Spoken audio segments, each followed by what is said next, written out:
¿Quién dirá heme aquí? Qué tremendo, hermanos. Vamos a tener la última enseñanza de esta conferencia. Y hermanos, estamos contentos, agradecidos con Dios porque Pastor Rocha ha traído palabra de Dios. Amén, hermanos. Amén. Vamos a darle un fuerte aplauso al Pastor Rocha que está con nosotros, agradeciéndole porque Dios le ha usado. Gracias, Pastor. Tome su tiempo. Adelante, Pastor. Gracias. Amén. Buenas tardes, hermanos. Dios los bendiga. ¿Cómo están? Amén. Bien. Bueno, gracias a Dios. Vamos allá a Génesis, hermanos, por favor. Génesis capítulo 2.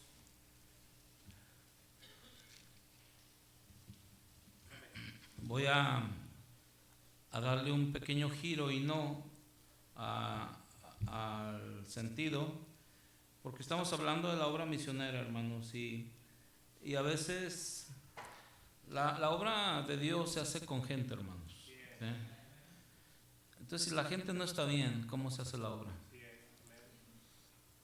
A veces, y no a veces, realmente siempre somos los que perjudicamos el avance de la obra, porque nuestro corazón no está adecuado. Y a veces como que nos engañamos y queremos engañar a Dios, como que al darle dinero ya automáticamente se va a hacer la obra. Pero ¿quién la va a hacer? ¿Quién? Voy a decirlo un poquito, va a sonar mal, pero escúcheme bien. Yo sé que Dios es la esperanza y Cristo es la esperanza y el Evangelio es la esperanza, pero según Romanos capítulo 10, la esperanza somos nosotros, hermanos. Usted dice, no, Dios sí, pero Dios les ama, pero la gente no sabe. Cristo murió y la gente no sabe. Ahí está el Evangelio, pero no lo tienen. Por eso dice, ¿cómo irán sin haber quien les predique? ¿Y cómo predicarán si no fueren enviados? La iglesia es la esperanza. Nosotros somos la esperanza, porque si obedecemos, gracias pastor, si obedecemos, la gente va a tener el Evangelio. Si damos, si oramos, si hablamos. Entonces, pero si yo soy la esperanza del mundo, ¿qué esperanza tiene el mundo? Piensen ustedes. Si el mundo depende de usted, si la gente depende de usted o de mí, ¿qué esperanza tienen? Si la esperanza del mundo es mi casa, mi hogar, mi matrimonio, ¿qué esperanza tiene el mundo? Y la verdad, hermanos, pensamos que no tiene nada que ver, pero lo que somos repercute en lo que Dios quiere que hagamos, hermanos. Y la obra de Dios se estorba porque los que tenemos que hacer la obra de Dios no estamos bien. Ahora, todo empieza en la relación personal con Dios, hermanos. Si la relación personal con Dios está mal, todo va a estar mal. Y yo aseguro que todos aquí estamos todavía lejos de ser lo que debemos de ser. Todos podemos ser mejores cristianos. Luego, la iglesia se forma de familias. Y la calidad de la iglesia es de acuerdo a la calidad de las familias. Entonces, piense en su familia, no piense en otra familia. Pero la iglesia nunca será más que lo que son las familias que forman la iglesia. A veces queremos una iglesia espiritual, pero somos familias mundanas y carnales. Las matemáticas son sencillas. Nunca puede cristianos mundanos y carnales, familias mundanas y carnales, tener una iglesia espiritual. No funciona así. Si yo quiero una mejor iglesia, entonces estoy obligado a ser mejor. Si quiero una mejor iglesia, entonces estoy obligado a tener un mejor matrimonio, hermanos. Una mejor familia. Y lo que Dios quiere hacer se inutiliza porque los que debemos hacerla estamos muy mal. Aquí vemos el primer matrimonio que Dios hizo, ¿verdad? Adán y Eva. Ellos tenían todo para ser el mejor hogar. Sin embargo, vemos en el capítulo 3, versículo 1, una palabrita, pero. Y así como Dios nos quiere usar, el diablo quiere afectarnos, hermanos. Hay mucha gente que piensa como que el diablo no tiene nada que ver, pero el diablo tiene todo que ver. Porque fue él quien que engañó a Eva y Adán pecó. Y la raza humana cayó bajo maldición. Y hasta la fecha dice la Biblia que nuestra lucha no es con carne y sangre, sino con huestes espirituales de maldad. Nuestra pelea no es con seres visibles, sino con seres invisibles. Pero como el diablo usa seres visibles, creemos que el cónyuge o el familiar es el problema y hacemos peleas equivocadas. Una pelea equivocada es lo mismo que pelear en contra, hermanos. Porque yo debo dar pelea al diablo y mi cónyuge debe darle pelea al diablo, pero peleamos entre nosotros. Una pelea equivocada es pelear en contra. Y Dios, hermanos, hizo el matrimonio, hizo la familia, y cuando hizo el hogar, Él dijo que fue bueno en gran manera. Esa es la calificación que le da Dios a lo que Él hizo. Hay mucha gente incluso se convence, y más cuando viene de familias que se han separado o han batallado, se convencen: yo no me voy a casar, ¿para qué? Si no funciona, si es... No, mire, que dos personas no hagan lo correcto no significa que el matrimonio no funcione.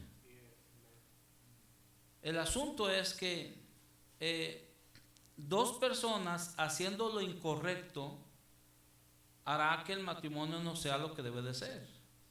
Es que no somos el uno para el otro. ¿Cómo sabe? ¿Quién le dijo? Es que no somos, ¿cómo se dice esa palabra? Compatibles, ¿verdad? No hay personas realmente que no sean compatibles en cierta forma. No hay personas inadecuadas. Lo que hay es personas haciendo lo inadecuado. Si las personas inadecuadas hiciéramos lo adecuado, las cosas serían diferentes, hermanos.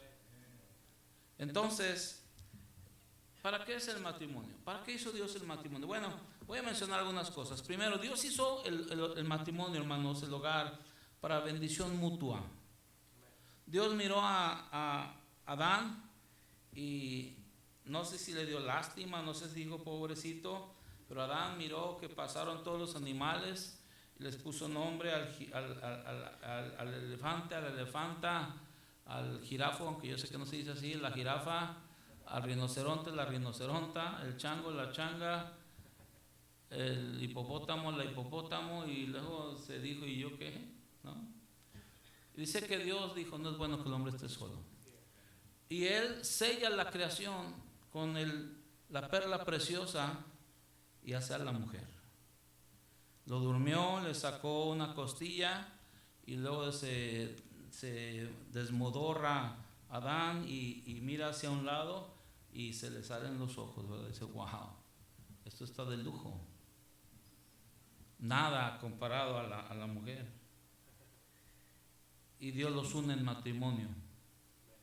Por cierto, vivir juntos no es matrimonio. Si no se han casado, eso se llama fornicación. ¿Sí están aquí, hermanos? El Señor le dijo a la samaritana: 5 maridos has tenido y el que ahora tienes no es tu marido.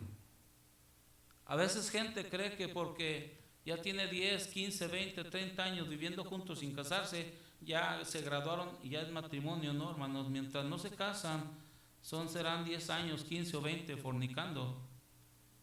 Dios quiere matrimonios, hermanos. Y sí funciona.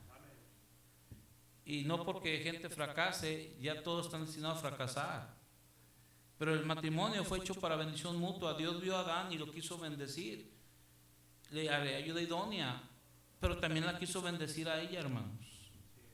Y el asunto es que no entendemos que el matrimonio es para hacer bendición. Muchos quieren la bendición, pero no quieren ser bendición. Cuando tú buscas la felicidad, vas a fracasar. Porque la felicidad no se busca, la felicidad se siembra. Es decir, si yo me dedico a hacer feliz a otros, ¿quién crees que va a ser feliz? Yo. Pero si yo espero que mi cónyuge me haga feliz, es la mejor manera de ser miserable. Porque resulta que los seres humanos tenemos una naturaleza pecaminosa, y una de las características de la naturaleza pecaminosa es el egoísmo, el yo, el atiéndeme, el cuídame, el háblame bien, el hazme sentir bien, yo soy la princesa, trátame como princesa, yo soy el rey, trátame como el rey. Cuando esperamos que los otros nos hagan, en vez de yo decidir hacer, voy a estar frustrado. Porque quizá no me van a saludar ese día.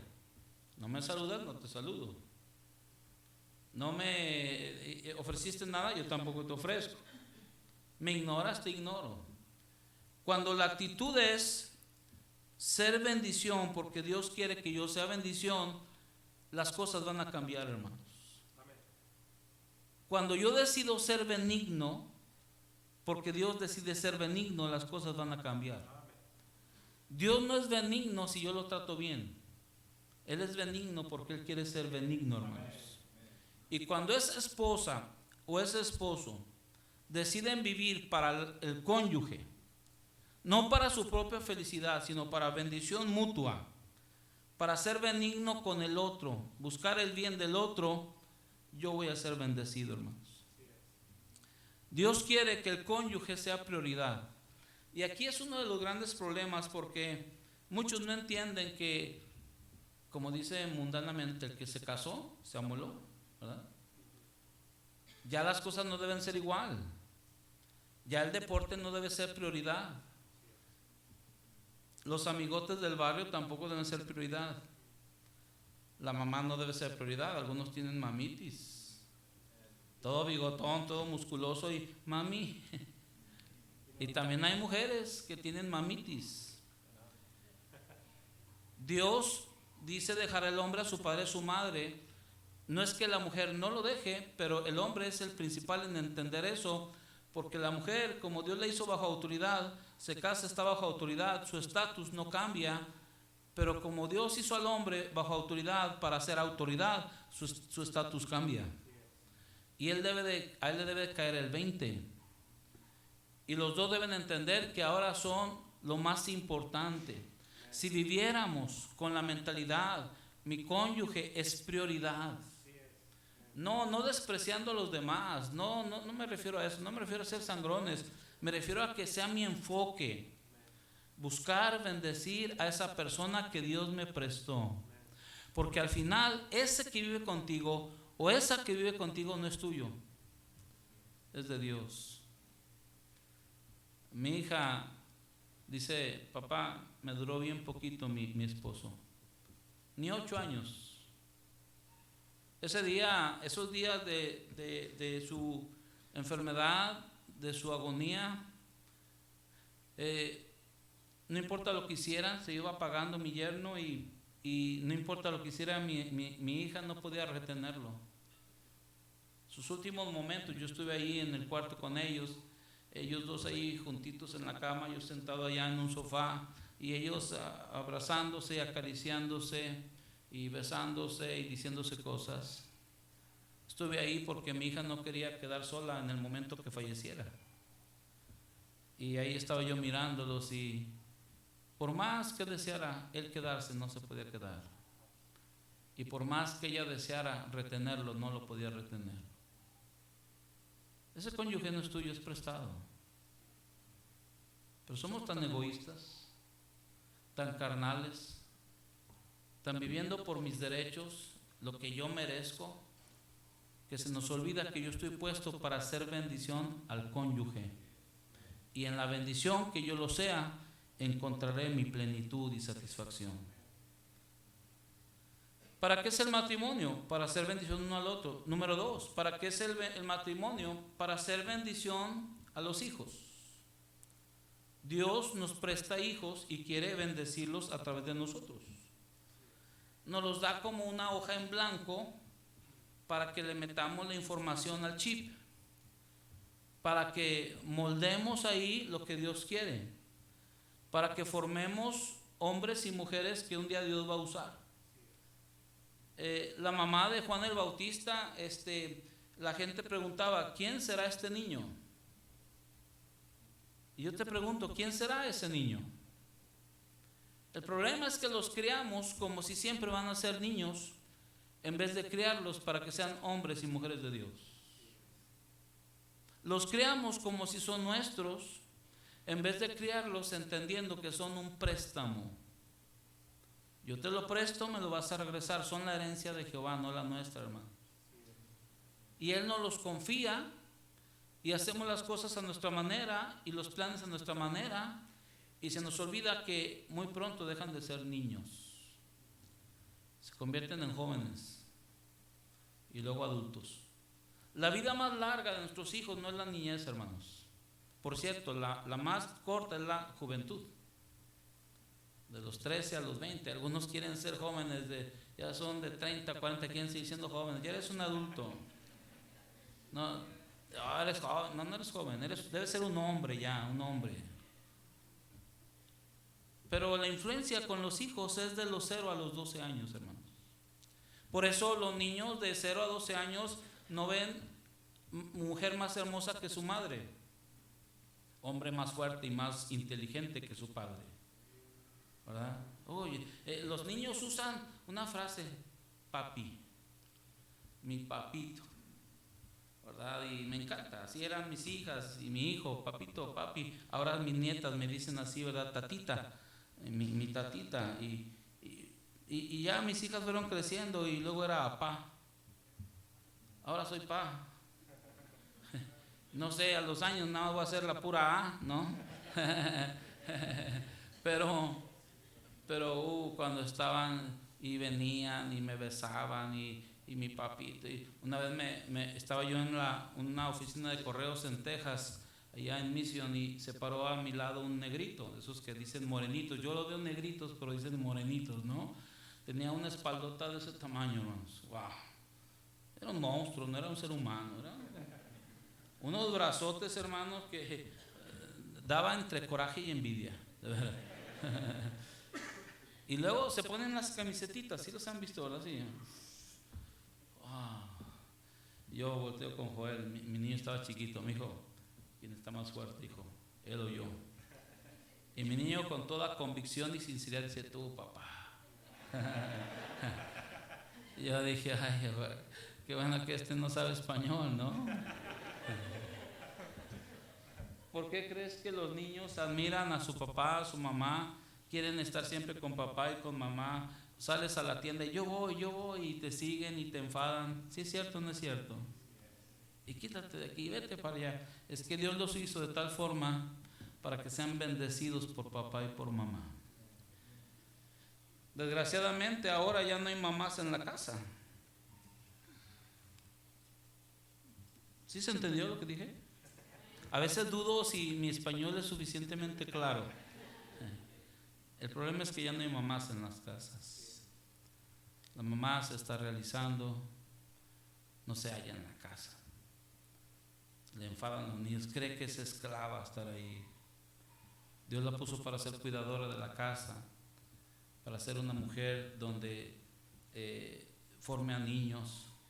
Y ahora los niños se crían con la guardería, con los parientes. Sus recuerdos son la Maruchan, el Chavo del Ocho, juegos de video. Ya no hay recuerdos de mamá. O ahora tienen más comodidad, pero menos mamá. Y luego los hombres ahora ya no entienden su función de hombres. Ahora hombres no buscan un liderazgo. Ahora hombres no tienen un rumbo. Incluso muchos dependen del empuje de su esposa para ir hacia adelante. Algunos no van a la iglesia si su esposa no los trae. No leyeran la Biblia si la esposa no los anima a leer la Biblia. Se nos olvida que somos padres. No somos ni amigos de los hijos. Un día seremos amigos. Lo primero que somos es papá y mamá.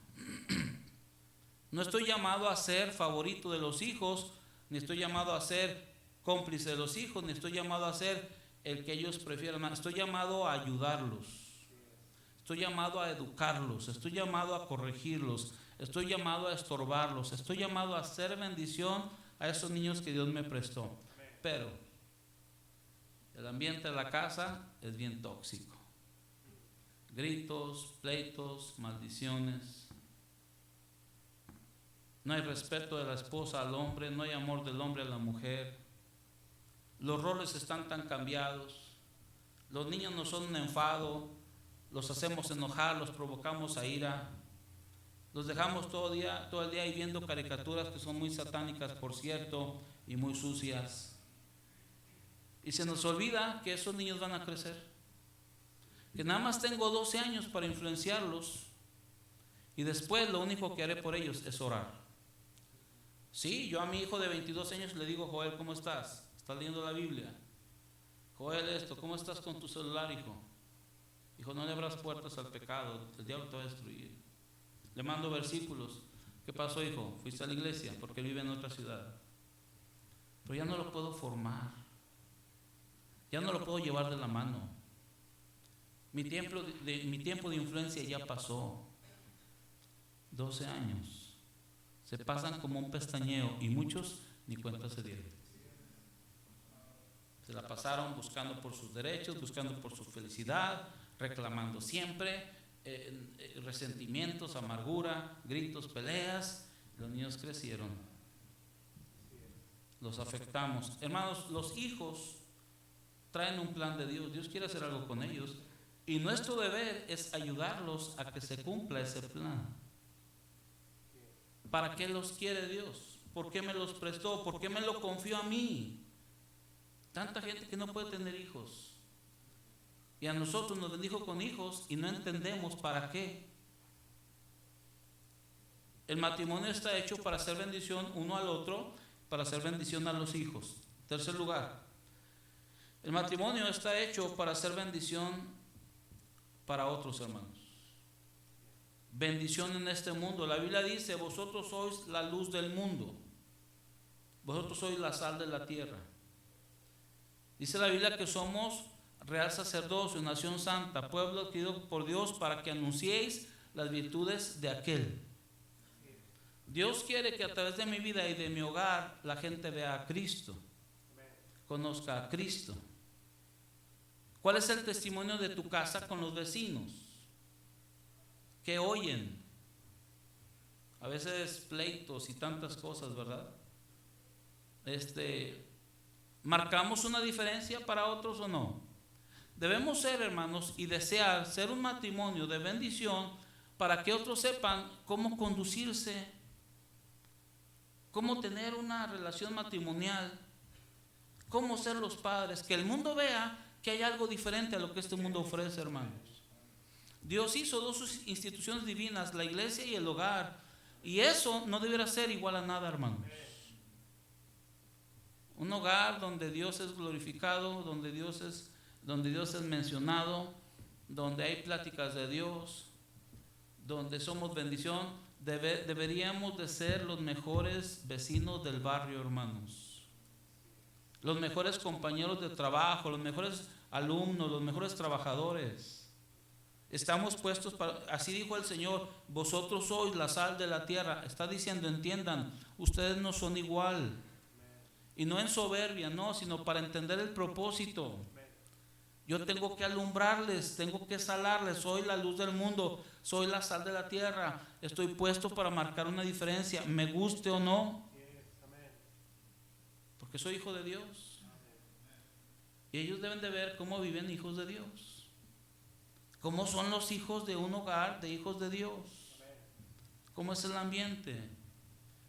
Pero otra vez, hermanos, como vivimos como si somos el centro de todo, entonces estorbamos el plan de Dios, porque vivimos frustrados y resentidos y amargados porque no tengo lo que yo pienso, no me tratan como yo quiero, ya me han lastimado y mis derechos y mi felicidad y el yo, y nos volvemos el centro, hermanos, de todo. Un egoísmo tan tremendo que cual aplanadora pasa por encima de los que más queremos, hermanos. ¿Sabes? Cuando hay resentimientos, malos tratos, amarguras, ¿sabes quiénes son los principalmente dañados? Los que dices que quieres más. A ver, explícame, ¿cómo los quieres más y tratas mal a su mamá? ¿Cómo los quieres más que todo y tratas mal a su papá? ¿Cómo los quieres más y no lees la Biblia? ¿Cómo los quieres más y no quieres venir a la iglesia? ¿Cómo los quieres más y en vez de cuidar tu economía, maldices tu economía robándole a Dios y haciendo cosas así? ¿Cómo? A ver. Ayer yo le preguntaba a la taxista Estela, ¿y tus hijos? ¿Qué piensan ellos de ti? A veces, hermanos, el pecado es tan malo que ni los hijos importan. Mujeres que abandonan a sus hijos, hombres que abandonan a sus hijos. Y muchos dicen, no, mis hijos son maduros, mis hijos se entienden. No te engañes. No se cubra tras de frases falsas. Los hijos pueden entender aquí, pero no aquí. Aquí se quedan heridos, lastimados. Cuando murió mi yerno, mi hija cómo se sentía mal viendo especialmente a su hijo llorar por su papá. Y yo no hayas palabras, ¿qué le dices? Pero entre todo lo que platicamos, una cosa que yo lo creo y le decía, mira mi hija, es terrible lo que le pasó a Adán. Pero qué bendición que él se murió estando tú y él bien, hija. En un buen momento de su matrimonio. Qué mal que hubiera sido en un momento malo. O ellos mal. Mi hija, qué bueno que fue cuando él se fue sirviendo a Dios. Queriendo hacer su voluntad. Y aunque ahorita no lo entiendas, créemelo, los hijos van a sufrir menos cuando saben que su papá murió a cuando su papá los abandonó. Porque cuando un niño de 8 años, de 6 años, de 7 años, su papá se muere, le duele, pero sabe, se fue, se murió, él no quería, pero ya no lo tengo. Pero cuando no está su padre o su madre, no lo entienden. ¿Por qué nos dejó? Y le dije a Estela, discúlpame si suena feo mi comentario, pero ¿no es cierto que mucho de lo que cuando se hace así como estás, estoy platicándolo, la razón principal es la intimidad física? Me dijo, sí, es cierto. Esta semana pasada un hermano de esta iglesia, su mujer lo dejó hace tiempo por lo mismo, porque se enroló con alguien. Le dio lo que el otro no le daba. Le dio, le quitó. Porque esta semana renunció ya ella a sus hijos porque no puede vivir su vida como quiere y se los va a entregar a su esposo. No que eran valiosos, no que importaban. Y luego ellos crecen y olvidan cuál era la función de un cristiano, que era hacer bendición a otros. Los hijos, los hogares cristianos deberían ser diferentes. Ahora parecen iguales, hermanos. Pero tu casa está puesta para hacer bendición uno a otro. Tu casa está puesta para hacer bendición a tus hijos. Y tu casa está puesta para hacer bendición al mundo, hermanos. Pero es que usted no sabe cómo me ha ido. No, yo no sé, pero sí sé que a Cristo le fue mal, hermanos. Y Él dice que nos ha puesto ejemplo para que sigamos sus pisadas.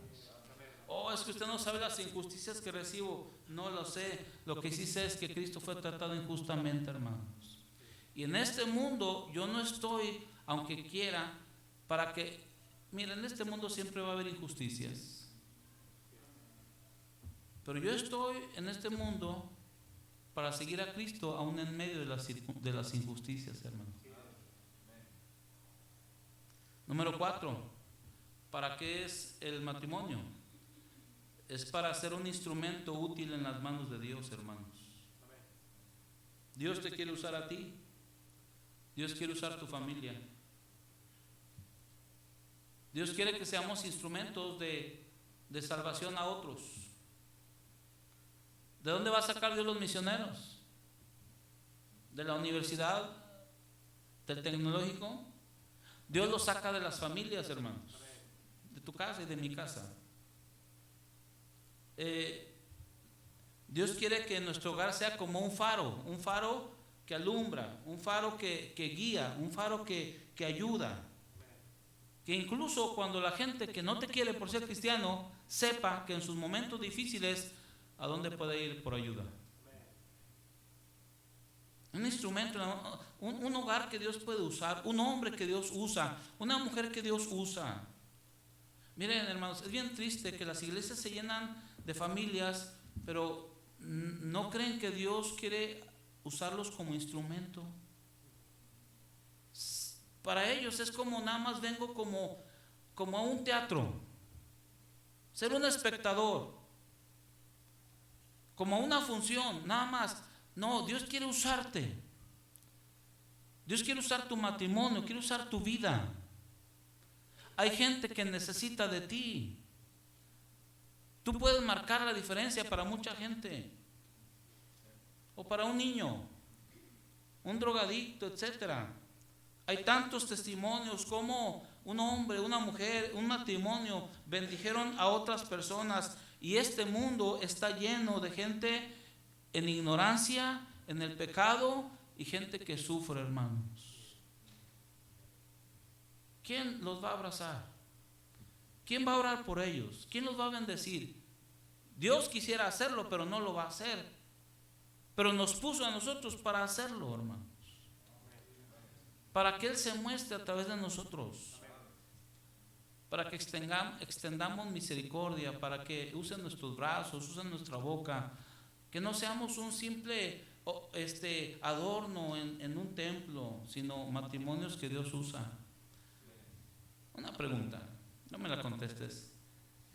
Si yo te dijera, escríbeme 3 cosas en cómo Dios te ha usado como matrimonio, ¿qué diríamos? Cada cristiano y cada matrimonio debiera ser de tal manera que bendiga a los demás. Que los demás sean bendecidos porque tú estás. Que esta iglesia sea mejor porque tú estás. Y que se note cuando no estás. Porque tu presencia no es un bulto, irradia bendición. Una referencia, hermanos. Una motivación para otros, una inspiración a otros. Pero en quinto lugar, un hogar, un matrimonio está hecho para que Dios sea glorificado. Para que Dios reciba la gloria y la honra. Y por eso, hermanos, todo lo que tenemos en la casa debe ser para la gloria de Dios. O sea, no debe haber revistas incorrectas, películas incorrectas, música incorrecta, ropa incorrecta. Y discúlpeme si sueno mal, pero a veces yo digo, ¿por qué una mujer se viste mostrando los pechos? Hay muchas en las iglesias que se visten muy mal. Eso es más desvestir que vestir. Y yo pregunto, dame una sola razón por qué alguien se viste mostrando su pecho. Dame una sola razón. Y al final de buscar razones, la única que encuentro con sinceridad es porque quiere mostrarlos. Si me equivoco, corrígeme. ¿Cuál otra razón tiene de alguien, una mujer, mostrar su pecho? Que quiere que lo vean. Eso no es digno de cristianos. Por eso, varones, sí importa mucho nuestra vida y lo que hacemos y lo que vemos, y estamos mal. Porque no hemos entendido que nuestra casa está puesta para glorificar a Dios con nuestro dinero y con todo. Yo no puedo ir a los mismos lugares que el mundo va, ni vivir como ellos viven. Debe ser para glorificar a Dios. Ahora, menciono algunas 2, 3 cositas. Todos tenemos problemas, hermanos, todos. No existe el matrimonio perfecto. Sin embargo, todos debemos aspirar a tener un mejor matrimonio. El problema no es que tengamos problema, el problema es que hagamos un problema del problema. Y el problema es que no sepamos resolver el problema, hermanos. Pero problemas siempre va a haber. Una naturaleza pecaminosa casada con otra naturaleza pecaminosa, el resultado es problemas. Uno piensa que no, que se casó con la persona perfecta. Nadie se casó con la persona perfecta, porque tenemos naturaleza pecaminosa. Y claro, uno quisiera, ¿no? Pero todos traemos nuestras cositas, hermanos. Por eso hay que tenernos paciencia, por eso no hay que juzgarnos, no hay que cortarnos la cabeza. Hay que aceptar, hay fallas, hay errores, hay debilidades, hay cosas ahí en el morral. Yo recuerdo cuando mi esposa y yo nos casamos, hermano, y más me vale que me acuerden, ¿no? Nos casamos el 2 de febrero al civil, el 3 a la ceremonia religiosa. Le dije, mija, ¿cuál quieres que celebremos? Y ella inteligentemente me dijo, los 2 días. Entonces siempre celebramos el 2 y el 3 de febrero. Yo tengo que predicar en San Antonio, Texas, el 5 de febrero, y ¿qué creen? Me voy a raptar a mi esposa y vamos a celebrar nuestro aniversario, 34 años con el favor de Dios, si Dios nos deja y si ella me aguanta, ¿verdad? Hasta ese día. Y me acuerdo hace 34 años. Wow. Antes las novias, muchas de ellas usaban velo, ahora no sé si usan velo. Y yo no me acuerdo qué predicó el pastor, la verdad ni me interesaba. Por mí hable del purgatorio, del infierno, del diezmo, de lo que quiera hable. Nada más espero yo las palabras maravillosas, puedes besar a la novia. No, hombre. Pues de ahí soy, ¿cómo no, verdad? Si para eso vine. Y darle su beso, ¿verdad? Pero esa no es la vida real. La vida real es que nos casamos con personas con problemas, hermanos. Oh, es que me caso porque la amo, y a los 2 años se divorcian por lo mismo, porque ya no la aman. No estamos hablando de eso. Mi hija hoy me mandó un video de 2 ancianitos, el hombre muriéndose y la esposa cantándole mientras él está muriéndose, y cómo sin fuerzas él extiende la mano y la acaricia a su esposa, ¿verdad? Me mandó ese video y yo nomás le dije, hija, siempre el amor debe ser mayor que los defectos. Oh, es que no cambia ella, cambia tú. Es que no cambia él, cambia tú. Ese es el problema, que Dios no nos puede cambiar porque queremos que cambie el otro. Dios no actúa así. Dios no actúa así. Dios actúa así. Y cuando un hombre o una mujer decide, yo voy a querer agradar a Dios y que Él me cambie a mí, y aguanta y le echa ganas, quizá también cambie a la otra persona. Y si no, por lo menos tú vas a crecer y ser bendecido. Pero no, que cambie el otro. Si no cambia, a veces el cónyuge no puede poner de su parte porque está con traumas. Mi esposa viene de un hogar donde su papá era golpeador y inmoral y borracho, y los corría en la madrugada y pateaba a mi suegra, y en las noches andaban por allí, y fue tan traumático que mi esposa no podía abrazar a su papá. Hasta los 40 años lo abrazó. En los últimos años que se enfermó mi suegro y mi suegra, mi esposa los cuidó y fue un ángel para ellos, y Dios cambió todo, porque ahora lo bañaba y lo atendía y lo abrazaba y cambiaba su pañal y todo.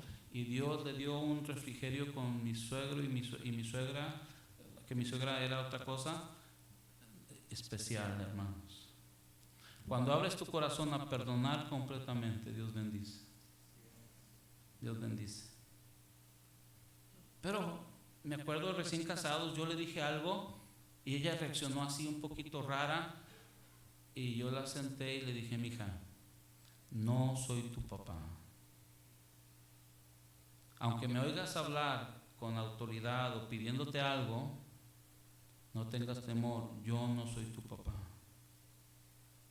A veces gente no reacciona bien porque está con problemas depresivos o enfermedades. Hay gente que literalmente está en la cama. A veces no va a haber mucho de allá para acá. y ya por eso abandono todo. A veces somos tan miserables que buscamos nuestro escape y no ponemos atención a lo demás. Vino una vez un hombre conmigo y me dijo: pastor, me voy a separar de mi esposa. ¿Me estás preguntando o me estás avisando? Le dije: mira, hermano, si tu esposa tuviera cáncer, ¿qué haces? ¿La abandonas o la cuidas? No, pues la cuido. Tú estás diciendo que por tu esposa físicamente la cuidarías, pero por su cáncer emocional no la cuidas. Por su cáncer espiritual no la cuidas. Tu esposa tiene espíritu, alma y cuerpo. Y a veces necesita que uno de los dos pague un precio para que el otro se levante, hermanos. A veces la diferencia entre que uno o el otro tenga victoria es que alguien se decida a hacer lo correcto para que Dios levante al otro, hermanos. Y nunca se te olvide que Dios es más importante que todo, hermanos. Hermana, ponga sus anhelos en Dios, para que cuando su esposo no sea todo lo que usted espera, no esté frustrada y desanimada. Hermano, pon tus anhelos en Dios, para cuando tu esposa no sea todo lo que tú esperas, no estés frustrado ni desanimado. Aquellas santas mujeres que esperaban en Dios, ellas entendieron: el único que me puede satisfacer y dar lo que necesito es Dios. Estamos hablando de una conferencia misionera, pero la obra misionera no se hace sola, hermanos. Se hace con personas, se hace con familias. ¿Cómo estamos? ¿Cómo está su persona? Empezando uno por uno. ¿Cómo está? ¿Cómo está su corazón? ¿Usable o lleno de tantas cosas? Pecaminosidad, carnalidad, mundanalidad, rencores, resentimientos, amargura. ¿Cómo está? ¿Cómo está el matrimonio? Salva al mundo, Señor. Y no podemos ser bendición mutua. Oh, Señora, ya los perdidos que te conocen y los que lo conocemos vivimos miserables. ¿Qué incongruencia hay entre lo que decimos con lo que en realidad somos, hermanos? Porque no estamos dispuestos a pagar el precio. Y termino. Cristo dijo: mira, si quieres ser mi discípulo, la condición es esta: niégate a ti mismo. El error más grande, hermanos, es no aprender a negarnos. El principal obstáculo del matrimonio y de la obra soy yo. Y cuando yo me pongo en las manos de Dios y dejo que Dios haga su obra en mí, cosas van a resultar. Oh, que el mundo sea salvo y nuestros hijos en la casa hartos de vernos pelear, cansados del ambiente y del rencor y del enojo de la casa. Esta iglesia nunca será más que lo que ustedes sean y que lo que las familias que la forman. Vamos a orar, hermanos, por favor. Padre, gracias por tu palabra. Tú sabes, Señor, la situación y condición de cada uno. Danos tu ayuda, tu gracia. Danos el valor. Cuando dijiste a Josué que se esfuerce y sea valiente, era para hacer lo que había en la palabra. Y a veces pensamos que valentía es enfrentar los retos y pelear, cuando valentía es hacer tu voluntad, hacer lo que dice tu palabra. Ayúdanos a desear hacer tu palabra. Yo sé que hay deficiencias, hay ofensas, hay agravios, hay necesidades.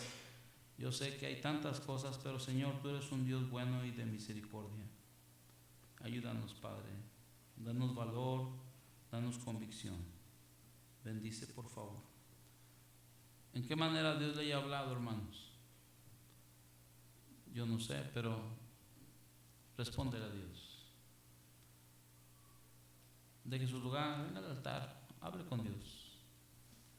Si tiene un buen hogar, agradézcale a Dios. Pero también sepa que hay un diablo que quiere que nos descuidemos, hermanos. Si tienes un hogar con problemas, no te canses. Haz tú lo correcto. Deja que Dios vaya enderezando lo torcido. No te canses. Jóvenes, señoritas, se van a casar, aprendan ahorita. No es para que seas feliz, la princesa y el príncipe. Es para bendecir a otro, para hacer la voluntad de Dios, para ser instrumentos. Hermanos, algunas cosas cambiarían si algunos pidiéramos perdón al cónyuge. Hermanas, ese mal carácter del hombre o de la mujer, ese genio, esa amargura, ese trato duro, frío. ¿Cuándo fue la última vez que se abrazaron? ¿Cuándo fue la última vez que se besaron? Y no me refiero a la intimidad, me refiero al abrazo y cariño de valorar, de amar, no de sensualidad. ¿Cuándo fue la última vez que se agradecieron? ¿A algunos les haría bien acercarse a los hijos y hablar con ellos y decir: hijo, yo estoy batallando, hijo, pero voy a echarle ganas, perdóname, Dios nos ayude? Otros solamente oirán y no harán nada, y se van a agarrar con los dientes y con las uñas de que no, es que yo tengo la razón, es que me hicieron y no. Qué fácil es decir que queremos que alcance Dios al mundo, pero no estamos dispuestos a que cambie mi hogar. Pastor.